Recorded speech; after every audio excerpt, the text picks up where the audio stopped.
নমস্কার সবাইকে, আমি মন। আপনারা শুনছেন আমৃত্য ভালোবাসি তোকে। লিখেছেন সালমা চৌধুরী। পর্ব 53।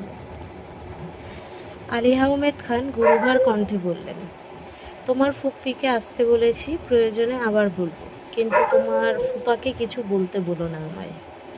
এই একটা মানুষের জন্য আমার পরিবারটা ধ্বংস হয়ে গেছে, তাকে কখনো ক্ষমা করতে পারবো না আমি। মালিয়া খান ঠান্ডা কণ্ঠে বললেন, আর কতদিন মনের ভিতরেও বিদ্বেষ পুষে রাখবেন? এবার অন্তত সব কিছু ঠিক করে নেন। আলী আহমেদ খান বললেন, তোমরা কি চাইছো? আমি নিজে থেকে সব ভুলে ওই লোকের সাথে কথা বলি? আবির তপ্তস্বরে বলল, না, মনের বিরুদ্ধে আপনাকে কিছু করতে বলছি না। আপনি ফুপ্পিকে সত্যি বাসায় আনতে চাইলে ফুপ্পিকে কল দিয়ে ভালো মন্দ কথা বলে দাওয়াত দেবেন, বাসার সবাইকে নিয়ে আসতে বলবেন, এইটুকুই। আলী আহমেদ খান বললেন, আমার কাছে ওদের কোনো নাম্বার নেই। আবির বলল, নাম্বার আমি সংগ্রহ করে দিচ্ছি। আলী আহমেদ খান বলল, আচ্ছা ঠিক আছে, দিও। সকালবেলা খাবার টেবিলে আবির আর মোজাম্মেল খান ব্যতীত সবাই উপস্থিত। আলী আহমেদ খান খাবার শেষ করে স্বাভাবিক কণ্ঠে শুধালেন, তোমাদের ফুপ্পিকে বাসায় দাওয়াত দিতে চাচ্ছি, এই ব্যাপারে তোমাদের কোনো মতামত থাকলে বলতে পারো। খুশিতে গদগদ হয়ে মেঘ বলল, কোনো মতামত নেই, ফুপ্পি আসলেই হবে। তানভীরের সরল স্বীকারোক্তি, আপনার বোনকে আপনি বাসায় আনতে যাচ্ছেন, এ ব্যাপারে আমাদের মতামতের থেকেও আপনাদের মতামতটা বেশি গুরুত্বপূর্ণ। আব্বু, আপনি, কাকামণি, প্রয়োজনে আম্মুরা আছেন, ওনাদের সাথে কথা বলে আপনারা যা সিদ্ধান্ত নেওয়ার নিতে পারেন। আমরা আমাদের মতো সিদ্ধান্ত নিয়েছি। তাছাড়া তোমার আব্বু আজ আসবে, আবশ্যকতায় আবার আলোচনা করব, কিন্তু আমার কথা হচ্ছে, তারা আসলে তোমরা তাদের সাথে কেমন আচরণ করবে? তানভীর মৃদু হেসে বলল, সে বিষয়ে আপনার টেনশন করতে হবে না। আমি, আমার বোনেরা কিংবা আদি, ওনাদের মনে আঘাত দেওয়ার মতো কোনো প্রকার খারাপ আচরণ করব না। আপনার এবং এই বাড়ির সম্মান রক্ষার্থে আমরা আমাদের সর্বোচ্চ চেষ্টা করব। মিমার আদিও তানভীরের সঙ্গে তাল মেলালো। মিমার আদিকে মেঘ অনেকদিন আগে থেকেই ফুপ্পির কথা বলেছে, ফুফাতো ভাই বোনদের কথাও বলেছে। তাদের সাথে পরিচিত হতে মিমার আদিও খুব এক্সাইটেড। মোজাম্মেল খান দুপুরের পরপর বাসায় আসছেন, এসেই সরাসরি আবিরের রুমে চলে গেছেন। আলী আহমেদ খানের ছেলের প্রতি অতিরিক্ত ভালোবাসার কারণে আবিরকে কিছুই না বললেও মোজাম্মেল খান একাই সেই ঝাঁজ মিটিয়েছেন। টানা 2 ঘন্টা আবিরের উপর রাগ ঝেড়েছেন। বহু বছর আগে আলী আহমেদ খানের অ্যাক্সিডেন্টের ইতিহাস থেকে শুরু করে বর্তমান পর্যন্ত প্রতিটা ঘটনার নিগৃহ বর্ণনা দিয়েছেন। হালিমা খান 2-1 বার থামানোর চেষ্টা করেছেন, কিন্তু এতে লাভ হওয়ার বদলে উল্টে ক্ষতি হয়েছে। মোজাম্মেল খানের রাগ আরও কয়েক গুণ বেড়ে গেছে। তানভীর যেমন আবিরের প্রতি কনসার্ন, তেমনি মোজাম্মেল খানও বড় ভাইয়ের অবিস্ময় ভক্ত। আলী আহমেদ খানের এত বছরের পরিশ্রম, এই পরিবারের প্রতি অগাধ ভালোবাসা, সবটাই মোজাম্মেল খানের খুব কাছ থেকে দেখা। আবির আর তানভীর দুজনের ছন্নছাড়া আচরণে আলী আহমেদ খান আর মোজাম্মেল খান দুজনেই অনেক বেশি চিন্তিত। কাজের চাপে আবিরের একটু আধটু সিরিয়াসনেস দেখা গেলেও তানভীরের বরাবরই গাছাড়া ভাব চলে। তার উপর আবির ইচ্ছাকৃত তানভীরকে আরও বেশি আগলে রাখে, যা মোজাম্মেল খানের একেবারেই পছন্দ না। আবিরের পাশাপাশি তানভীরও যদি পূর্ণ মনোযোগ দিয়ে পারিবারিক ব্যবসাটা সামলাতো, তাহলে এতদিনে তাদের অবস্থান আরও উপরে থাকত। একমাত্র ছেলের প্রতি মোজাম্মেল খানের ভালোবাসা যেমন আছে, তেমনি দুশ্চিন্তাও অন্ত নেই। আবির পড়াশোনায় ভালো, কাজেও খুব মনোযোগী, কিন্তু তানভীর সম্পূর্ণ উল্টো। বর্তমানে যা করছে তাতেও যদি গুরুত্ব না থাকে, তবে ছেলের ভবিষ্যৎ কী হবে সেই নিয়েই দুশ্চিন্তা করেন প্রতিনিয়ত। সব কিছুর বহিঃপ্রকাশ ঘটছে আজ আবিরের সামনে। আবির চুপচাপ মাথা নিচু করে চাচ্চুর সব কথা শুনছে। আবির চাইলেও এখন কিছুই বলতে পারবে না। একটা কথা বলতে গেলে মোজাম্মেল খান আরও 10টা কথা শোনাবেন, তার থেকে বরং চুপ থাকাই শ্রেয়। আবির নিজের মনকে বোঝাচ্ছে, আবির আর যাই করিস না কেন শ্বশুরের সাথে কখনো তেরামি করিস না। আবির ধৈর্য রাখতে হবে। 2 ঘন্টা কেন, আরও 3 ঘন্টা বকলেও সহ্য করে নিতে হবে। শ্বশুরকে রাগালে বউকে আর নিজের করে পাবি না। সো বি কেয়ারফুল আবির। এর মধ্যে মেঘ আবিরের জন্য 1 গ্লাস দুধ নিয়ে আসছে। আব্বুর রাগ দেখে মেঘের হাত পা ঠান্ডা হয়ে যাচ্ছে। দুধ নিয়ে ভেতরে আসবে নাকি চলে যাবে বুঝতে পারছে না। চলে যাওয়ার জন্য 1 পা বাড়িয়ে আবারও দাঁড়িয়ে পড়ল। মেঘ মনে মনে আওড়ালো, আজ আমার জন্য আবির ভাইয়ের এই অবস্থা। আব্বু ওনাকে একা বকবেন কেন? আমিও তো বকা খাওয়ার অর্ধেক অংশীদার। মেঘ জিভ দিয়ে ঠোঁট ভিজিয়ে আবারও রুমের দিকে পা বাড়ালো। কারো উপস্থিতি বুঝতে পেরে মোজাম্মেল খান সঙ্গে সঙ্গে ঘাড় ঘুরিয়ে তাকালেন। মেঘের হাতে দুধের গ্লাস থরথর করে কাঁপছে। মেঘ অন্য হাত দিয়ে শক্ত করে ধরে রেখেছেন। মোজাম্মেল খান মেঘকে দেখে একটু থামলেন। ফোঁস করে শ্বাস ছেড়ে রাগী স্বরে বললেন, তারা অ্যাক্সিডেন্ট করে এক একদিন এক একজন পড়ে থাকবে আর ঘর গোষ্ঠী মিলে তাদের সেবা করবে। করো করো, আরও বেশি করে সেবা করো। দুধের সাথে আপেল, আঙুল, কলাও নিয়ে আসতাম। মেঘ একগাল হেসে বলল, সব রেডি করা আছে, দুধ খাওয়া শেষ হলেই ওইগুলো নিয়ে আসবো। মোজাম্মেল খান তীব্র বিরক্তি আর বিদ্রূপের স্বরে কথাটা বলেছিলেন, অথচ মেঘ তা বুঝতে না পেরে উল্টো সাবলীল ভঙ্গিতে অচতুর স্বীকারোক্তি দিয়েছেন। মেঘের উত্তর শুনে মোজাম্মেল খান কয়েক মুহূর্ত স্তব্ধ হয়ে রইলেন। মেঘ উত্তর দেওয়ার পর নিজেই কনফিউশনে পড়ে গেছে, আব্বু কি ঠান্ডা ঠান্ডা করলো নাকি সিরিয়াসলি বলছে এটাই বুঝতে পারছে না। আবির মেঘের অবস্থা দেখে মিটিমিটি হাসছে। মোজাম্মেল খান পুরোনাই গম্ভীর কণ্ঠে আবিরকে উদ্দেশ্য করে কি যেন বলছেন। মেঘ সে কথা বুঝছে বোঝেনি কে জানে। কপাল কুঁচড়ে গম্ভীর কণ্ঠে বিড়বিড় করে বলল, অ্যাক্সিডেন্টের কারণে যে পরিমাণ রক্ত শরীর থেকে বেরিয়েছে তা পূরণ করতে দুধ, ডিম, ফল খাওয়াবো না তো কি আপনার বকা খাওয়াবো? মোজাম্মেল খান মেঘকে শুধালেন, তানভীর কোথায়? মেঘের চোখ আবিরের দিকে পড়তেই দেখলো আবির মাথা দিয়ে না করতেছে। মেঘ সহসা মাথা নিচু করে উত্তর দিল, জানি না। এর মধ্যে হালিমা খান ফল সাথে ডিম সিদ্ধ নিয়ে আসছেন। রুমে ঢুকতে ঢুকতে চড়া গলায় বললেন, তানভীর যেখানেই থাকুক অন্তত এখন এখানে তাকে ডাকবো না।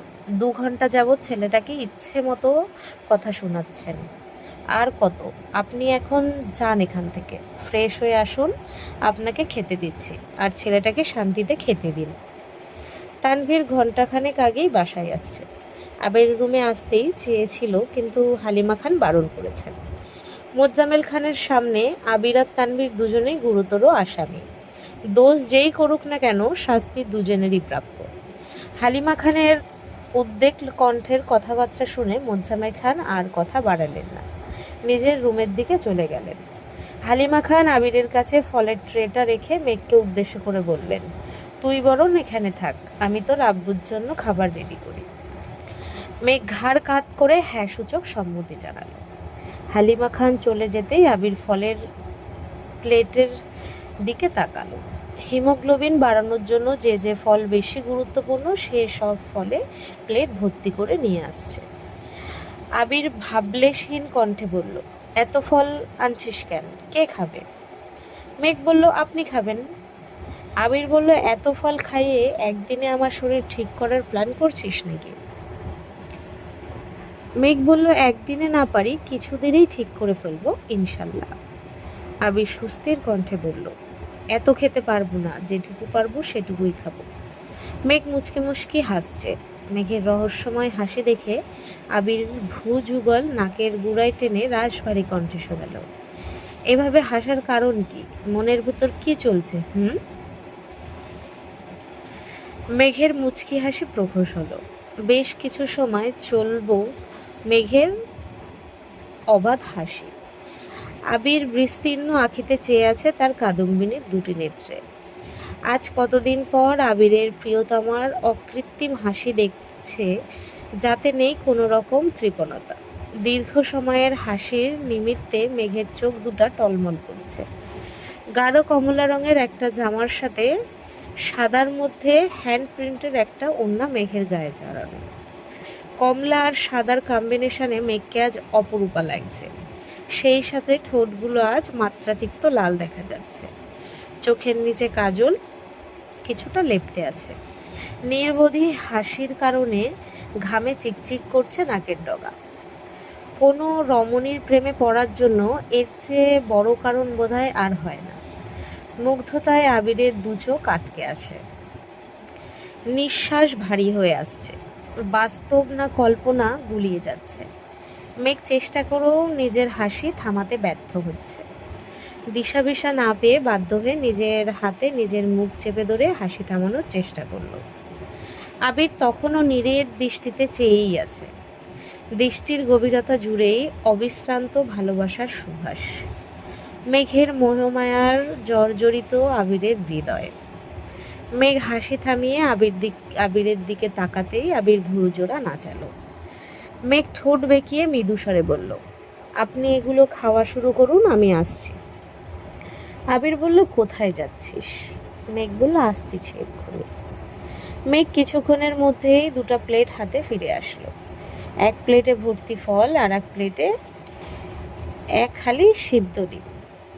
মেঘ ঠোঁটে হাসি রেখে প্লেট দুটো আবিরের সামনে রাখতেই আবির বিষম খেয়ে উঠল। কাঁচতে কাঁচতে আবিরের অবস্থা খারাপ হয়ে যাচ্ছে। অলরেডি আবিরের সামনে এক হালি ডিম, এক প্লেট ভর্তি ফল, তার উপর মেঘ আরও এক হালি ডিম আর এক প্লেট ফল নিয়ে আসছে। আবির কাঁচতে কাঁচতে বলল, এসবের মানে কি? মেঘ হেসে বলল, এই সবগুলো আপনি এখন খেয়ে শেষ করবেন, আর কোনো কথা আমি শুনতে চাই না। আবির বিপুল থেকে মেঘের দিকে তাকিয়ে আছে। মেঘের যত্ন দেখে মনে হচ্ছে একদিনেই আবিরকে পুরোপুরি সুস্থ করে ফেলবে। শরীর থেকে যে পরিমাণ রক্ত বের হয়েছে তা একদিনেই পূরণ করে ছাড়বে। আবির মেঘের দিকে তাকিয়ে তাকিয়ে এক গ্লাস দুধ, এক হালি ডিম আর এক প্লেট ফল কোনো রকমে খেয়ে শেষ করেছে। মেঘ সূক্ষ্ম দৃষ্টিতে আবিরকে পরখ করছে। খাওয়াতে কোনো প্রকার গাফিলতি যেন না করতে পারে। আবির দীর্ঘশ্বাস ছেড়ে বলল, ম্যাম, আমি কি একটু রেস্ট নিতে পারবো? মেঘ বলল, বেশি কষ্ট হচ্ছে? আবির বলল, একটু, তবে আপনি বললে শেষ করে ফেলবো। মেঘ বলল, থাক, পরে খেয়ে নিন, এখন আমি আসছি। আবির উদাসীন কণ্ঠে বলল, আচ্ছা। আলিয়া আহমেদ খান বাসায় ফিরেই আবিরের থেকে নাম্বার নিয়ে গেছেন। মোজাম্মেল খান সহ বাকিদের সাথে কথা বলে অবশেষে মাহমুদা খানের নাম্বারে কল দিলেন। মাহমুদা খানের ফোনে অলরেডি আলিয়া আহমেদ খানের নাম্বার ভাইজান লিখে সেভ করা, তাই চিনতে অসুবিধা হয়নি। কল দেওয়ার পর প্রথমবারেই কল রিসিভ হলো। মাহমুদা খান কণ্ঠ খাদি নামিয়ে ধীর কণ্ঠে বললেন, আসসালাম আলাইকুম ভাইজান। আলিয়া আহমেদ খান বললেন, ওয়ালাইকুম আসসালাম, কেমন আছিস? মাহমুদা খান বললেন, আলহামদুলিল্লাহ ভালো, তুমি কেমন আছো? আলিয়া আহমেদ খান বললেন, আলহামদুলিল্লাহ। কোথায় আছিস? মাহমুদা খান বললেন, বাসায়। আবির কেমন আছে? আলিয়া আহমেদ খান বললেন, আগের থেকে কিছুটা সুস্থ। মাহমুদা খান জিজ্ঞেস করলেন, ভাবিরা কেমন আছে? বাকিরা সবাই কেমন আছে? আলিয়া আহমেদ খান বললেন, আলহামদুলিল্লাহ ভালো, যে কারণে তোকে ফোন দেওয়া, আগামীকাল তোদের বাসার সবাইকে আমাদের বাসায় দাওয়াত। সবাইকে নিয়ে সকাল সকাল বাসায় চলে আসিস, আমার যেন দ্বিতীয়বার ফোন দিতে না হয়। মাহমুদা খান বললেন, ঠিক আছে ভাইজান। মাহমুদা খান ফোন রেখে ফুপিয়ে ফুপিয়ে কাঁদতে শুরু করেছেন। আইরিন আর আরিফ ও মায়ের সাথে সাথে কাঁদছে। জন্মের পর থেকে মাকে দেখে আসছে, ভাইদের জন্য সবসময় কান্না করেন। ঈদ কিংবা কোনো উৎসব আসলেই তাদের মায়ের কান্না দেখতে হয়। 28 বছর পর খানবাড়িতে ঢোকার অনুমতি পেয়েছেন, সেই খুশিতে নিজের কান্না আটকে রাখতে পারছেন না। আলী আহমেদ খানের রাগ এত সহজে কমে যাবে এটা কেউ কল্পনাও করতে পারেনি। আবিরও ভেবেছিল অন্তত পক্ষে 1-2 বছর চেষ্টা করলে হয়তো বাবুর রাগ নিয়ন্ত্রণে আনা সম্ভব, কিন্তু বোনকে প্রথম দেখাতেই উনি সবাইকে ডেকে জানিয়ে দেবে, এটা কেউই ভাবেনি। আজ সকাল থেকে খানবাড়ির অন্দরমহলে কাজের ধুম পড়েছে। দুজন হেল্পিং হ্যান্ড, বাড়ির 3 কর্ত্রী সহ মেঘ, মিম আর আদিও কাজে ব্যস্ত। মেঘ কাজের ফাঁকে ফাঁকে আবিরকে দেখে আসে। আবিরের হাত অনেকটাই ঠিক হয়েছে, তবে পায়ের ব্যথাটা এখনো অনেক বেশি। আজ 3 ভাই একসঙ্গে বাজার করতে বেরিয়েছেন। বোনের পছন্দ মতো মাছ থেকে শুরু করে সবজি, অন্যান্য প্রয়োজনীয় জিনিস নিয়ে আসছে। মিম, মেঘ মিলে চুপি চুপি একটা বরণডালাও সাজিয়েছে, যেটা মিমের রুমে লুকিয়ে রেখেছে। আবির সুযোগ মতো মেঘকে ডেকে ঠান্ডা মাথায় সব বুঝিয়ে দিয়েছে। মেঘ যেন কোনো প্রকার উচ্ছৃঙ্খল আচরণ না করে। আব্বু চাচ্চুর প্রতি আবুরের বিন্দুমাত্র পরিমাণ বিশ্বাস নেই। মেঘকে না আটকালে কখন কোন অঘটন ঘটবে তার আশঙ্কাই আছে। মেঘকে প্রোটেক্ট করতে আজ আবিরও সামনে থাকতে পারবে না। তারভীর কখন কোন কাজে ব্যস্ত থাকবে তাও বলা যায় না। আদি ফুপ্পির সাথে ফুপাকে দেখে আবিরের আব্বুর মাথা গরম হয়ে যায়, তাহলেই সব ধ্বংস হয়ে যাবে। আবিরই বলেছিল ফুপ্পিকে বাসায় আনার কথা, কারণ এখন আবিরের অসুস্থতার কারণে আলী আহমেদ খানের মন এমনিতেই খুব নরম। এমন অবস্থায় ফুপ্পিকে না আনতে পারলে পরবর্তীতে কবে সুযোগ পাবে তা জানা নেই। প্রায় 12টার দিকে ফুপ্পিরা বাসায় আসছেন। মেঘ নিচ থেকে চিৎকার করে মিমকে ডাকছে, অথচ মিম রুমে সাজুগুজু করতে ব্যস্ত। মাহমুদা খান, ওনার হাজবেন্ড, আইরিন, আসিফ, জান্নাত সবাই এসেছে। আসিফ গতকালই দেশে ফিরেছে। আবিরদের সারপ্রাইজ দেবে ভেবেই কিছু জানায়নি। মিম বরণডালা নিয়ে আসছে না দেখে মেঘও ডাকাডেকে বন্ধ করে দিয়েছে। বাসায় ঢুকেই সবাই আবিরকে দেখার জন্য আবিরের রুমে চলে গেছে। মেঘ গ্লাস হাতে নিয়ে আবিরের রুমে যাচ্ছে, এমন সময় মিম উপরের ব্যালকানিতে থেকে ডেকে জিজ্ঞেস করলো, আপু ওনারা কোথায়? ওনারা চলে আসছে? মেঘ আবিরের রুমে চলে গেছে। মিম কি বুঝলো কে জানে। দ্রুত রুমে চলে গেছে।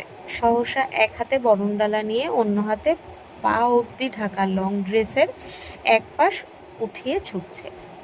মিমের পরনের গাঢ় জলপাই রঙের একটা গ্রাউন্ড ড্রেস, এক পাশে ওড়না সেফটি পিন দিয়ে আটকানো। স্ট্রেট চুলগুলো কাঁধের নিচ পর্যন্ত পৌঁছেছে। মেঘ নিজেই মিমের চোখে আইলাইনার আর কাজল দিয়ে দিয়েছে। মিম ঠোঁটে রঞ্জকও লাগিয়েছে। মিমের এক হাতে কালো ফিতার ঘড়ি, অন্য হাতে কতগুলো চুড়ি, এক পায়ে পায়েল, সাথে পুতুলওয়ালা নরম তুলতুলে স্যান্ডেল পরনে। এলোপাথারি দৌড়ের কারণে মিমের কাঁধ ছড়ানো চুলগুলো রীতিমতো লাফাচ্ছে। আশপাশ কোনো দিকে তাকানোর মতো সময় নেই। বরণডালা হাতে নিয়ে মেইন গেট পার হতেই আচমকা এক ছেলের সাথে ধাক্কা লাগতেই সামনের ছেলেটা দ্রুত সরে গেছে। মিমের হাতের বরণডালা সহ ফুলের পাপড়ি সব পড়ে গেছে। সাথে সাথে মিমও ধপাস করে নিচে পড়ে গেছে। ব্যথায় মিম চিৎকার করে উঠল,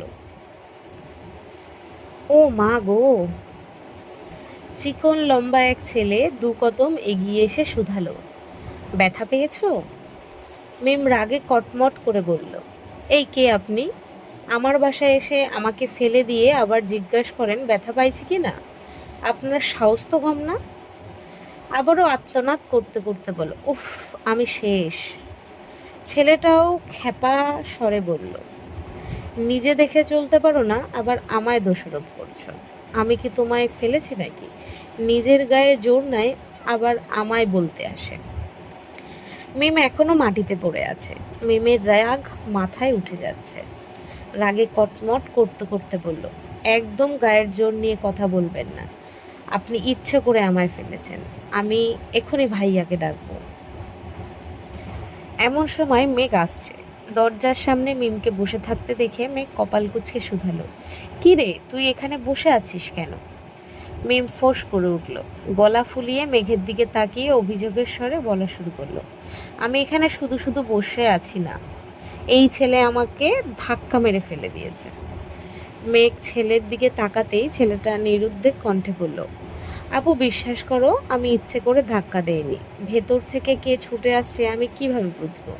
আমি ভেতরে ঢুকেছি, সে হুট করে সামনে চলে আসছে। আমি ভয় পেয়ে কিছুটা সরে গেছি, আর সে পড়ে গেছে। মিম বলল, না আপু, উনি ইচ্ছে করে ফেলেছে। তুমি ভাইয়াকে এক্ষুনি ডাকো, এই ছেলের বিচার করতে হবে। উফ, আমার কোমরটা মনে হয় ভেঙেই গেছে। মেঘ মৃদু হেসে বলল, আরিফ তুমি ভেতরে যাও। আরিফ ব্যস্ত কণ্ঠে বলল, আপু সত্যিই আমি ইচ্ছে করে ফেলিনি। মেঘ তপ্ত স্বরে বিড়বিড় করে বলল, বুঝতে পেরেছি, তবে একটু সাবধানে থাকো। এসেই পাগলকে উস্কে দিয়েছ, এর পরিণাম কি হবে আমার জানা নেই। ভেতরে যাও। আরিফ ভেতরে চলে গেছে। মিম রাগান্বিত কণ্ঠে চেঁচিয়ে উঠল, আপু উনি ওই ছেলেকে ভেতরে আপু উনি ওই ছেলেকে ভেতরে ঢুকতে দিলে কেন? ওই ছেলে আমায় এত ব্যথা দিল, তবুও তুমি তাকে ছেড়ে দিলে। তুমি আমার বোন হয়ে এটা করতে পারলে? মেঘ হাত বাড়িয়ে গম্ভীর কণ্ঠে বলল, মুখটা বন্ধ করে ওঠ। কাজের কাজ কিছুই করতে পারিস না, তখন চিৎকার করে ডাকলাম, বরণডালা নিয়ে নামতে তুই নামিসনি।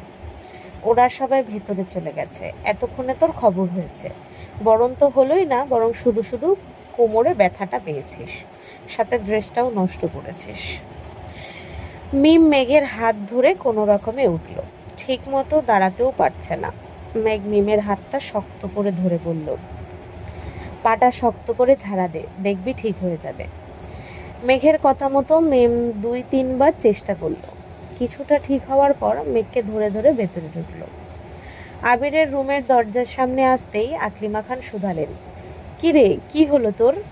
মিম রাগে বলতে নিল, ওই ছে। মেঘ তাড়াতাড়ি মিমের মুখ চেপে স্বাভাবিক কণ্ঠে বলল, এমনি ব্যথা পেয়েছে। আকলিমা খান পুনরায় বললেন, সারাদিন উল্টাপাল্টা দৌড়াবে, ব্যথা তো পাবেই। বেশি ব্যথা পাইছিস? সিরিয়াস? আলোচনায় মিমের ব্যথাটা আলোচনার মোড় ঘুরিয়ে ফেলেছে। আবিরও তীক্ষ্ণ দৃষ্টিতে মেঘের দিকে তাকিয়ে আছে। মেঘ পরিস্থিতি বুঝতে পেরে তড়িঘড়ি করে বলল, আরে বেশি কিছু হয়নি, আমি এখনই ওষুধ দিয়ে দিচ্ছি, তোমরা কথা বলো। মেঘ মিমকে নিয়ে সেখান থেকে চলে গেছে। আবিরের রুমে আলী আহমেদ খান ব্যতীত আর সবাই উপস্থিত। আলী আহমেদ খান নিজের রুমেই বসে আছেন। বোনের প্রতি ক্রোধ কিছুটা কমলেও বোনের হাজবেন্ডকে তিনি এখনো মন থেকে মানতে পারছেন না, তাই সামনেই আসছেন না। মোজাম্মেল খান, মালিয়া খান, হালিমা খান আলোচনা করে মাহমুদা খান আর ওনার হাজবেন্ডকে আলী আহমেদ খানের রুমে পাঠাচ্ছেন। 28-30 বছর পরে ওঠা অদম্য অন্তরাল ভাঙতে মাহমুদা খান এবং ওনার হাজবেন্ড প্রয়োজনে আলী আহমেদ খানের পায়ে ধরতেও রাজি। আজকের পর্ব এই অবধি। যদি সবার ভালো লাগে তো লাইক কমেন্ট শেয়ার করে দিও। যদি ফেসবুক থেকে শুনছো তো সবাই সাবস্ক্রাইব করো, আর যদি ইউটিউব থেকে শুনছো তো সবাই সাবস্ক্রাইব করে দিও। আজ আসছি, ধন্যবাদ সবাইকে।